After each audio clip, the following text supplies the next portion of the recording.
नमस्कार। ज्योतिषीय श्रृंखला की स्टडी में आपका हार्दिक स्वागत है। कुटुंब संबंधी जानकारी के विषय के अध्ययन के क्रम में अभी हम पिता से संबंधित ज्योतिषीय सूत्रों का अध्ययन कर रहे हैं। आइए इस क्रम में आगे चलते हैं और अब हम जानते हैं कि जातक के बाल्यकाल में ही पिता की मृत्यु के कौन कौन से योग कुंडली में उपस्थित होते हैं और ज्योतिषियों ने कौन कौन सा सूत्र इस विषय के लिए प्रतिपादित किया है, इसका अध्ययन करते हैं।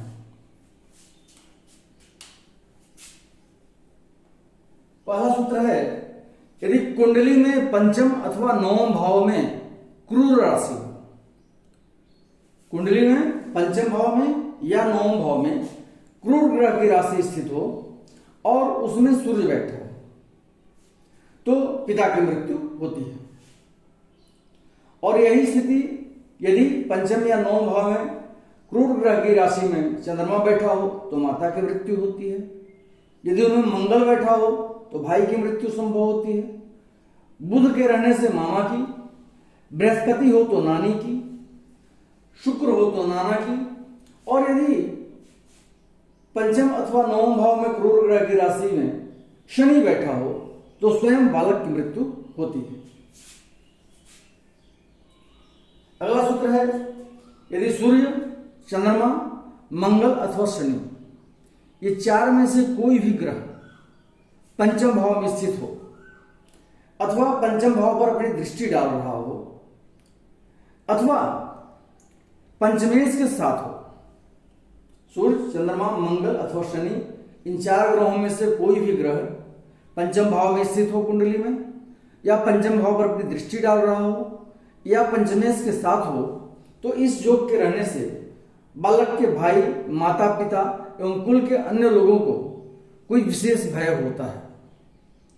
परंतु यदि बृहस्पति और शुक्र शुभ राशि में स्थित होकर पंचमेश पर दृष्टि डालते हो तो अशुभ फल नहीं होता है।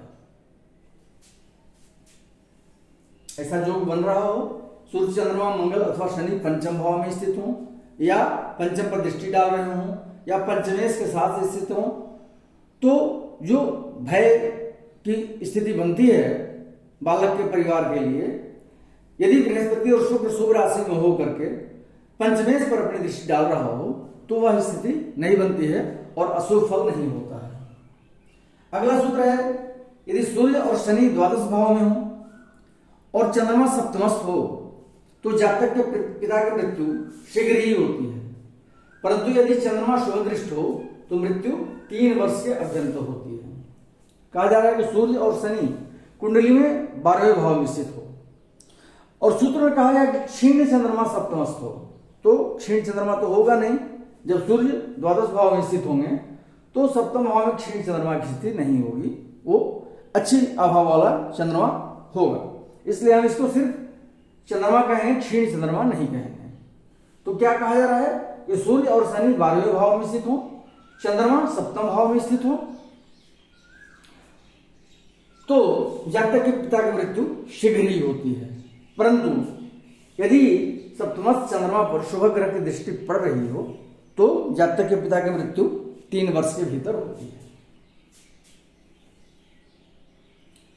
अगला सूत्र है, यदि शनि और राहु द्वादशस्थ हो और क्षीण चंद्रमा सप्तमस्थ हो तथा शुभ ग्रह से युक्त अथवा दृष्ट न हो तो पिता की मृत्यु होती है। शनि और राहु द्वादश भाव में स्थित हो, क्षीण चंद्रमा सप्तम भाव में स्थित हो, और कैसे क्षीण चंद्रमा पर न तो शुभ ग्रह की दृष्टि पड़ रही हो न इसके साथ कोई शुभ ग्रह बैठा हो, तो वैसी स्थिति में जातक के पिता की मृत्यु संभव होती है। अगला सूत्र है, यदि मंगल और सूर्य एक साथ बैठे हों और उन पर शनि की दृष्टि पड़ती हो तो पिता की मृत्यु 1 वर्ष के भीतर होती है। अगला है, यदि राहु नवमस्थ हो, राहु नवम भाव में स्थित हो और उस पर सूर्य, मंगल अथवा शनि इन 3 ग्रहों में से किसी भी एक की दृष्टि पड़ रही हो, नवमस्थ राहु पर सूर्य, मंगल अथवा शनि की दृष्टि पड़ रही हो, तो जातक के जन्म के 1 सप्ताह के भीतर उसके पिता को कोई विशेष अरिष्ट होता है। अगला सूत्र है, यदि शनि और मंगल सूर्य से अष्टम भाव में हो और उन पर शुभ ग्रह की दृष्टि नहीं पड़ती हो तो पिता की मृत्यु होती है। सूर्य कुंडली में जहां भी बैठे हों उनसे अष्टम भाव में शनि और मंगल एक साथ बैठे हों और वैसे शनि और मंगल पर किसी शुभ ग्रह की दृष्टि नहीं पड़ रही हो तो जातक के पिता की मृत्यु होती है। अगला सूत्र है, यदि नवमेश से अष्टम स्थान में सूर्य और राहु बैठे हों तथा उनके साथ कोई शुभ ग्रह नहीं हो अथवा शुभ ग्रह से दृष्ट नहीं हो तो पिता की मृत्यु होती है। नवमेश, नवम भाव का स्वामी कुंडली में जहां भी बैठा हो उस नवमेश से अष्टम भाव में सूर्य और राहु एक साथ बैठे हों और वैसे सूर्य और राहु के साथ कोई शुभ ग्रह नहीं बैठा हो अथवा कोई शुभ ग्रह की दृष्टि उन पर नहीं पड़ रही हो तो सूर्य और राहु पर नहीं पड़ रही हो तो पिता की मृत्यु संभव होती है। अगले वीडियो में हम